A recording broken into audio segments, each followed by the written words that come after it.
Bonjour, c'est Christophe de la chaîne YouTube Chronique d'une Cep.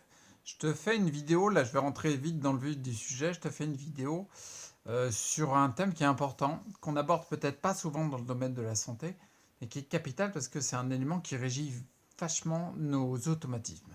Je vais te parler des croyances, tu vois. Les croyances qui en fin de compte sont vraiment des éléments importants en amont et qui déterminent ce qu'on va faire dans le quotidien de nos vies. D'accord?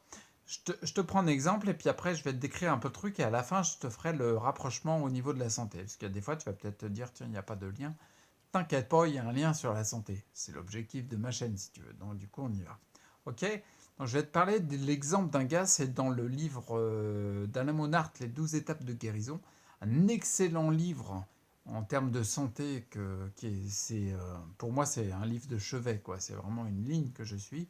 Bref, dedans il y a un exemple intéressant, même important, pour qu'on comprenne l'impact des croyances. Donc, il y a un gars qui bossait sur une. Comment dire dans le domaine ferroviaire, voilà, où il y a les trains. Et il y avait un train je ne rentre pas dans les détails, il y avait un train dans lequel il y avait un wagon frigorifique. Tu vois, pour garder les denrées. Pour pas casser la chaîne du froid, quoi. Donc il travaillait dans ce domaine-là, bref. Et en fait, il s'est trouvé que il devait nettoyer ces wagons-là. Il les nettoyait et il s'est trouvé que sans le faire exprès, dans un wagon frigorifique, il s'est enfermé sans le faire exprès. Et ces wagons-là, tu les ouvres pas de l'intérieur. Tu peux les ouvrir que de l'extérieur.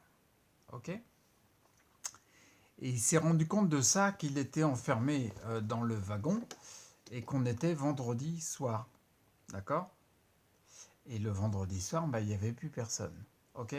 Donc dans l'idée, il s'est rendu compte, le gars, qu'il était enfermé dans un wagon frigorifique, donc à moins je sais pas combien de degrés, et que c'était le vendredi soir, et donc du coup qu'il allait passer plus de 48 heures, le samedi, le dimanche, le vendredi, la nuit, et puis le lundi matin, tout seul dans ce wagon-là. Donc clairement, il savait qu'il allait mourir.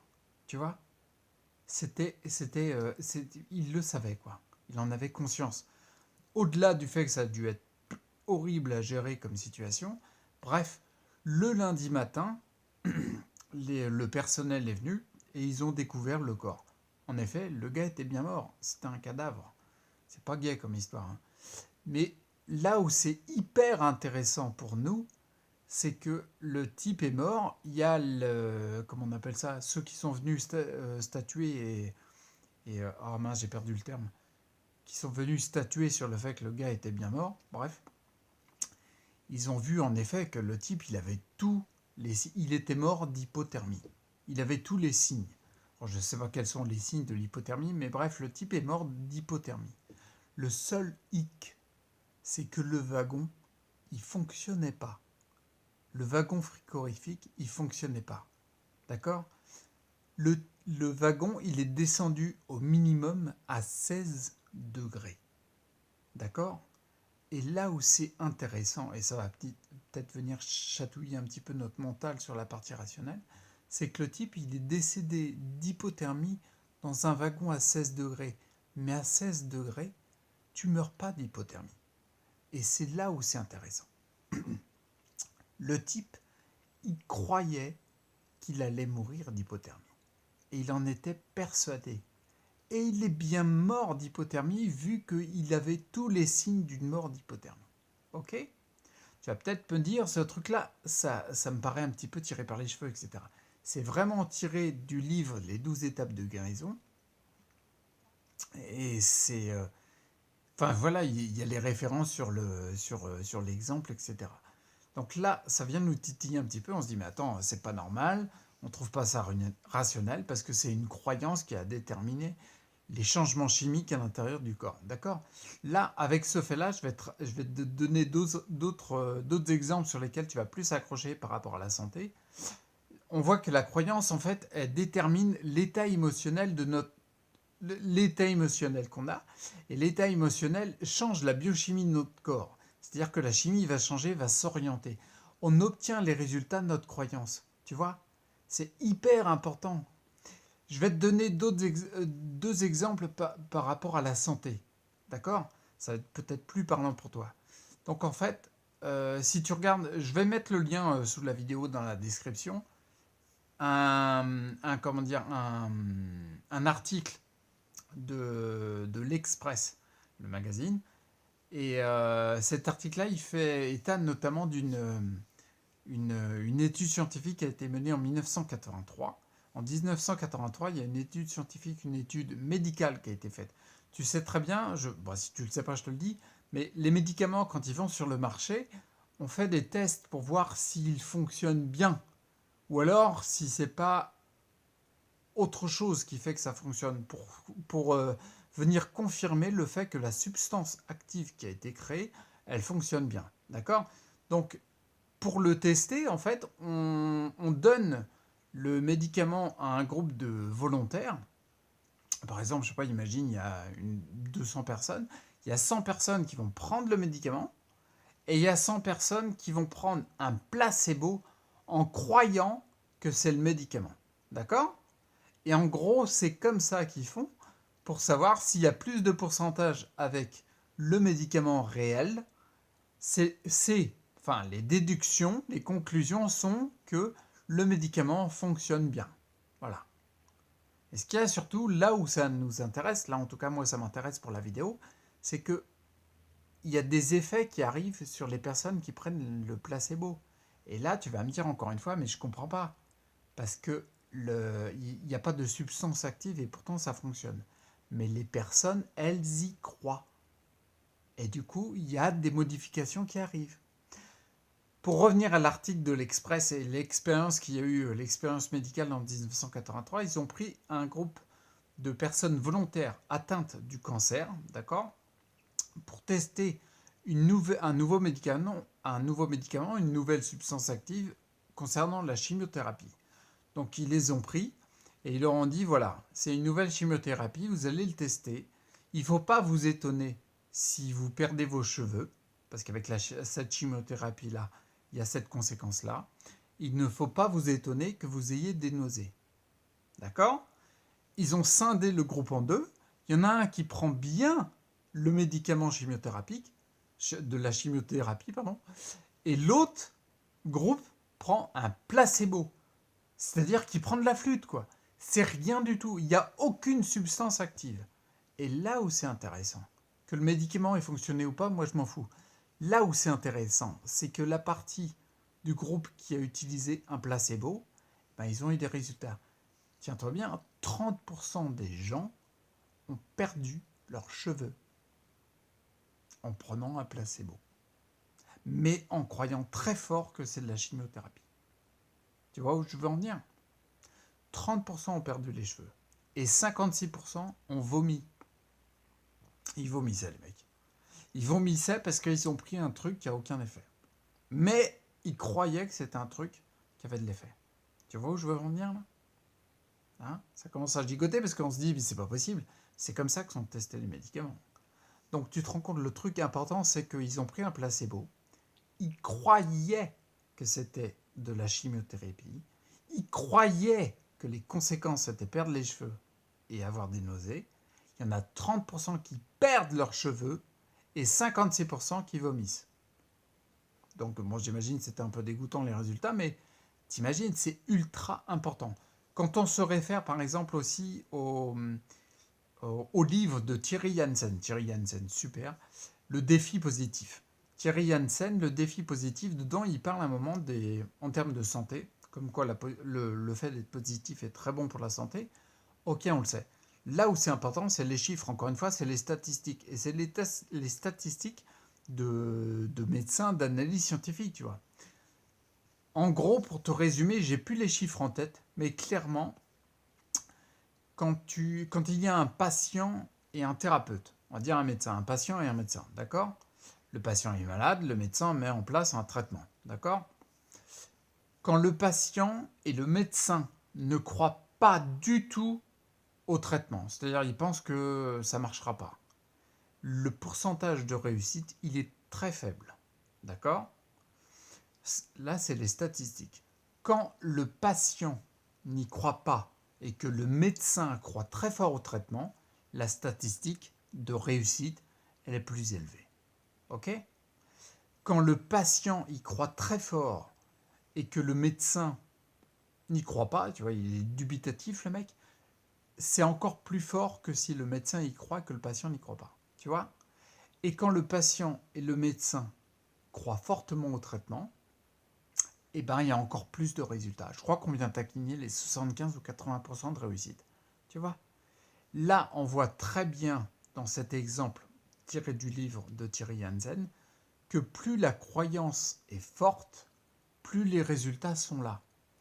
Quel que soit le type de traitement, quel que soit le type de médecine, allopathique, homéopathique, ce que tu veux, on s'en fout. La croyance, c'est capital pour retrouver une santé, retrouver une vitalité. Tu te rends compte? Oh, repasse-toi la vidéo, remets-toi les exemples parce que moi, franchement, ça me laisse sur le cul, quoi. C'est énorme. Et là où c'est important, je vais revenir pour conclure la vidéo. On est déjà 11 minutes. En fait, la question, c'est qu'on se rend compte que le type de croyance qu'on a va générer plus soit du blocage, soit de la libération, quoi. Soit on est plutôt bloquant, soit on est libérateur en fonction de nos croyances. Ce à quoi tu crois détermine beaucoup les blocages énergétiques en toi, ou alors le côté libérateur d'énergie en toi. Et ça change beaucoup de choses. D'accord? Par exemple, un point important, c'est se poser la question. Parce que le but du jeu, tu vois, ma vidéo, je te raconte pas ça pour raconter ma vie et ce que j'ai lu, on s'en fout. L'important, c'est qu'est-ce que ça t'apporte à toi, tu vois, à chacun d'entre nous. Et là où c'est important, c'est que je me dis, moi je me pose souvent cette question et je t'invite à la poser, c'est se dire, est-ce que mes croyances sont plutôt bloquantes ou libératrices? Tu vois? Quelques exemples. Tu peux croire, par exemple, que la maladie est incurable. Bah, t'es hyper bloquant. Si déjà en toi, c'est fait, t'es sûr que la maladie est incurable, bah forcément tu vas y aller, quoi. Je te rappelle qu'il y a un mec qui est mort d'hypothermie en croyant qu'il allait mourir d'hypothermie alors qu'il n'y avait aucune raison. D'accord? C'est quand même énorme, quoi. Je te rappelle qu'il y a des gens à 30% qui ont perdu leurs cheveux parce qu'ils croyaient avoir pris de la chimiothérapie. Il y a 56% de ce même groupe-là qui ont vomi parce qu'ils croyaient avoir pris de la chimiothérapie. Donc si toi ou moi ou n'importe qui d'entre nous, on croit que la maladie est incurable, ben on va peut-être le faire devenir, quoi. Tu vois le truc? Là, je pense que c'est important qu'on se pose des questions en se disant mais mes croyances sont plutôt bloquantes ou libératrices. Par contre, si tu crois que la maladie n'est pas incurable, va savoir quel type de chimie tu vas faire tourner dans ton corps. Quel type d'hormones, de neurotransmetteurs, de ce que tu veux. Qu'est-ce qui va se passer en toi? Tu vas être sûrement beaucoup plus libérateur, ça c'est clair. Si par exemple, une autre croyance bloquante, ça peut être par exemple, tu crois qu'on n'y arrivera jamais. Tu crois que tu n'y arriveras jamais. Si cette croyance-là, ça peut être des croyances inconscientes, donc c'est un petit peu vicieux. Tu peux ne pas en avoir conscience. De toute façon, je vais faire une vidéo à la suite qui va être plutôt calée sur la conscience et l'inconscience. On va commencer à rentrer dans les trucs sympas, mais t'inquiète pas, on va pas se faire chier. Tu vas voir qu'on peut s'amuser quand même avec ça. Et, euh, et c'est hyper important. Par exemple, la croyance justement de croire que tu n'y arriveras jamais, que c'est incurable, c'est mort, c'est fini. Alors t'imagines bien que quand tu prends des diagnostics et des pronostics surtout dans la gueule par ton thérapeute, ton spécialiste, qui te balance que de toute façon c'est fini et que voilà, tout descend, tu vois, toutes les énergies descendent. Pourquoi? Parce que tes croyances, elles sont en train de renforcer le blocage des énergies. Ok? Donc c'est très important. Je vais te parler juste pour conclure d'un exemple que j'ai vécu, de mon expérience. Tu vois, je travaille beaucoup pour le rééquilibrage de mes énergies, de ma vitalité, tout ça, et essayer de retrouver une santé. Je travaille beaucoup et j'ai fait beaucoup de recherches sur plein de domaines, tu vois, alimentaire, les plantes, la méditation, les techniques de Qigong, Tai Chi Chuan Yoga, la musculation, etc. Bon bref, j'ai vu plein de choses. Et il s'est passé un truc en 2015, je ne vais pas rentrer dans les détails de ma vie privée, mais je pense que c'est important que je vienne toucher ce truc-là, parce que je l'ai vécu, j'ai vraiment constaté clairement. D'accord? Donc du coup, il s'est passé un moment où j'étais en relation avec une partenaire, et ça s'est arrêté, mais il y a une période de ça où ma croyance que ça continuait, elle était énorme, tu vois. C'était en 2015, pendant 3 mois à peu près. Cette croyance-là, elle était vraiment énorme chez moi. Alors je te passe les détails sur le fait qu'après j'étais perturbé parce que ça me gênait vraiment vu que je me suis rendu compte que c'était faux, quoi, c'était de la flûte. Mais, mais peu importe ce qu'il y a eu, on s'en fout, il n'y a pas de coupable à trouver. L'élément important, c'est ce qui s'est passé pendant que je croyais à ça, tu vois. Et ben pendant ces 3 mois-là, putain, ben, je remarchais. En 3 mois, j'ai fait des progrès comme jamais j'ai fait des progrès. Chaque jour, tous les 2-3 jours, je voyais une avancée. Et au bout des 3 mois, sur de courtes distances, c'était 20-25 mètres à peu près, je remarchais sans canne. J'étais sorti de mon putain de fauteuil roulant et je marchais sans canne. Ok ? L'important, encore une fois, c'est pas de se dire oh merde, le pauvre et tout, je suis pas venu là pour me plaindre et je fais pas des vidéos pour ça. Mais le but du jeu, c'est de sortir le truc, extirper qu'est-ce qui s'est passé, quoi.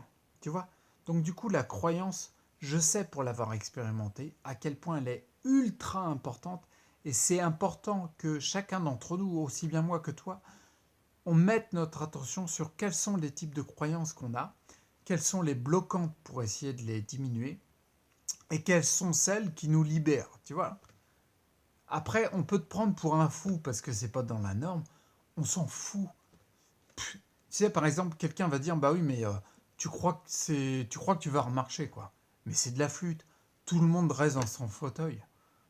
Elle est incurable, cette maladie. Puis tu crois que tu vas pas y arriver parce que tout le monde pense le contraire, tu vois. Tout le monde est persuadé de ça. Donc toi, tu crois que tu vas y arriver, et la masse, la majorité pense le contraire, tu vois. Mais là, il y a une citation de Coluche que j'aime beaucoup, qui disait c'est pas parce qu'ils sont nombreux à avoir tort qu'ils ont raison, tu vois.